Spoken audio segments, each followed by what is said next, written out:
Commentaire du Magnificat par Luther, 1521. Conclusion.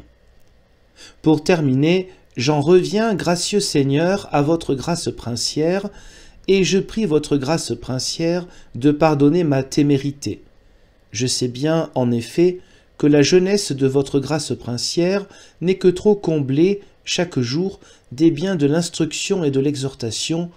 Je ne puis cependant pas faillir à ma soumission dévouée, ni à ma fidélité, ainsi qu'aux soucis et aux souvenirs de ma conscience, à l'égard de votre grâce princière. Car nous espérons tous que, dans l'avenir, Dieu disposera, dans sa grâce et pour notre félicité, que le gouvernement de la Saxe vienne en la main de votre grâce princière. C'est là une œuvre grande et exquise, en cas de réussite, mais dangereuse et lamentable si les choses tournent mal. Nous devons, en toutes choses, espérer et demander le meilleur, sans oublier pour autant de craindre et de nous préoccuper du pire. Votre grâce princière doit se souvenir que, dans toute l'Écriture, Dieu n'a jamais fait louer un roi ou un prince païen sur toute la surface et pendant toute la durée de la terre. Il les a plutôt fait punir, ce qui est un exemple impressionnant, fait pour inspirer la crainte à tous les souverains. Dans le peuple d'Israël non plus, qui était pourtant son propre peuple, il n'a jamais trouvé aucun roi digne de louange et irréprochable. Bien plus encore, dans le peuple de Juda, qui fut pourtant la maîtresse pièce de tout le genre humain, et que Dieu a élevé et aimé plus que tous, peu de rois furent loués, pas plus de 6. Quant à l'exemplaire le plus précieux de tous, le très cher prince David, qui n'a pas eu de pareil dans le gouvernement temporel avant lui, à côté et après lui, il est, certes, plein de crainte de Dieu et de sagesse, et il juge et dirige toutes ses affaires uniquement d'après le commandement de Dieu et non d'après sa raison.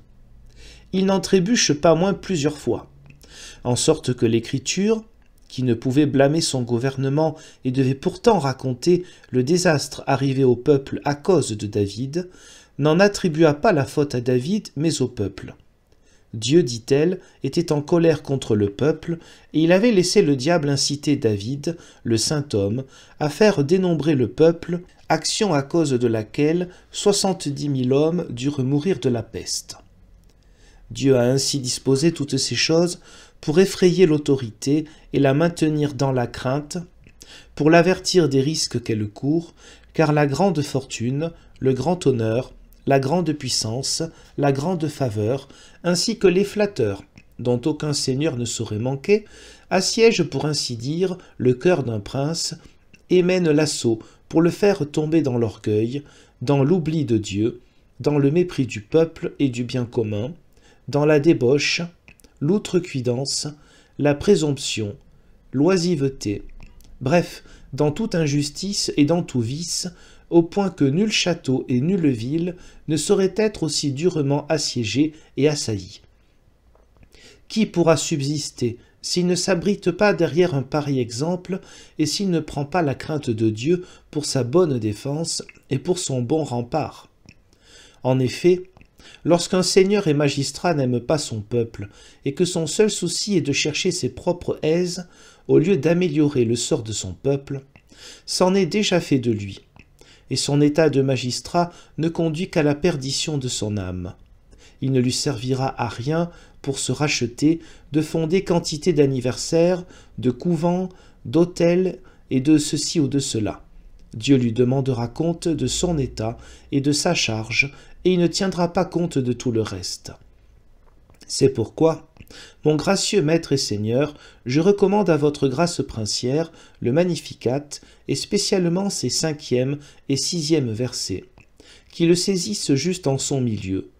Je prie et exhorte votre grâce princière de ne pas montrer, tout au long de sa vie, devant aucune chose sur la terre, ni même devant l'enfer, autant de crainte que devant ce que la mère de Dieu appelle ici mens cordis sui. C'est là l'ennemi le plus grand, le plus proche, le plus puissant, le plus nuisible de tous les hommes, et surtout des souverains, à savoir la raison, la bonne pensée ou la bonne opinion, dont doivent découler tous les conseils et toutes les décisions. Votre grâce princière ne saurait être assurée devant ces choses tant qu'elle ne les considère pas comme suspectes et qu'elle ne les suit pas dans la crainte de Dieu. Je ne pense pas seulement à la délibération de votre grâce princière, mais à celle de tous ceux qui siègent en conseil avec elle. Rien ne doit être objet de mépris, ni rien objet de confiance. Que faire alors ?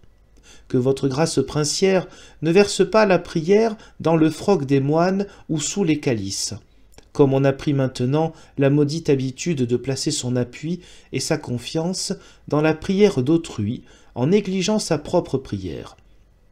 Au contraire, votre grâce princière doit faire preuve d'un esprit libre et joyeux et se dépouiller de toute timidité.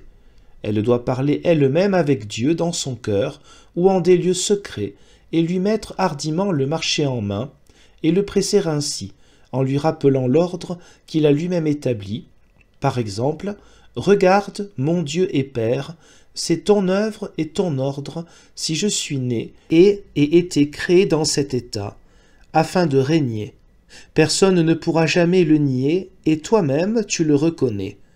Que je sois digne ou indigne, je suis toujours tel que toi, et chaque homme vous me voyez. Donne-moi donc, mon Seigneur et Père, de diriger ton peuple à ta louange et pour son bien. Ne permets pas que je suive ma raison, mais sois toi-même ma raison, etc. Cela étant, que les choses se déroulent selon le commandement de Dieu. Dieu montre lui-même en Salomon combien une telle prière et une telle disposition d'esprit lui plaisent. Ce roi a fait, lui aussi, une prière de ce genre, que j'ai traduite en allemand et que j'ajoute afin que votre grâce princière la garde au terme de cette prédication, comme un exemple de son enseignement, et que cela éveille en elle une consolante confiance en la grâce de Dieu. Ces deux choses demeureront ainsi debout, la crainte de Dieu et sa miséricorde, comme le chante le 5e verset. Je me recommande par la présente à votre grâce princière que je prie Dieu d'aider à gouverner de manière salutaire. Amen. Comment le roi Salomon adresse à Dieu une prière princière. Un bon exemple donné à tous les princes et seigneurs, tiré du 3e livre des rois, chapitre 3, c'est-à-dire premier livre des rois, chapitre 3, versets 5 et suivants.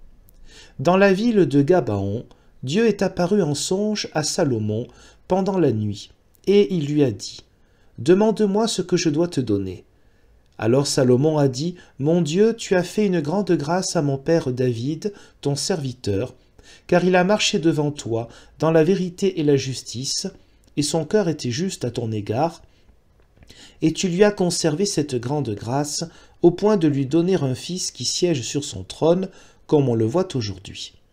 Ainsi, cher Dieu, Seigneur, tu as fait de moi, ton serviteur, un roi à la place de mon père David, alors que je suis un tout jeune homme qui ne sait pas quand il doit sortir ou entrer. Je suis donc ton serviteur au milieu de ton peuple élu, qui est nombreux et qui ne peut être ni compté ni nommé, tant son nombre est grand. Donne-moi, à moi ton serviteur, un cœur attentif, qui accepte qu'on lui parle et qui obéit, afin que je sois capable de juger ton peuple et de comprendre ce qui est bon et mauvais. Car qui est capable de juger ton peuple que voici, qui est grand et courageux? Ces paroles et le fait que Salomon demanda ces choses ont plu à Dieu, et Dieu lui a dit « Parce que tu demandes cela, et que tu ne demandes pas une longue vie, et que tu ne demandes pas la richesse, et que tu ne demandes pas la mort de tes ennemis, mais que tu demandes l'intelligence afin d'entendre ce que tu dois juger. Voici, j'agis selon ta prière. Voici, je te donne un cœur sage et intelligent, comme il n'y en a pas eu de semblable avant toi, et comme il n'y en aura pas de semblable après toi. Quant aux choses que tu n'as pas demandées, je te les donne aussi, une richesse et une gloire telles qu'il n'y a jamais eu de roi semblable à toi. Et si tu marches dans mes voies, afin d'observer mes ordres et mes commandements, comme ton père David a marché, je veux également prolonger ta vie.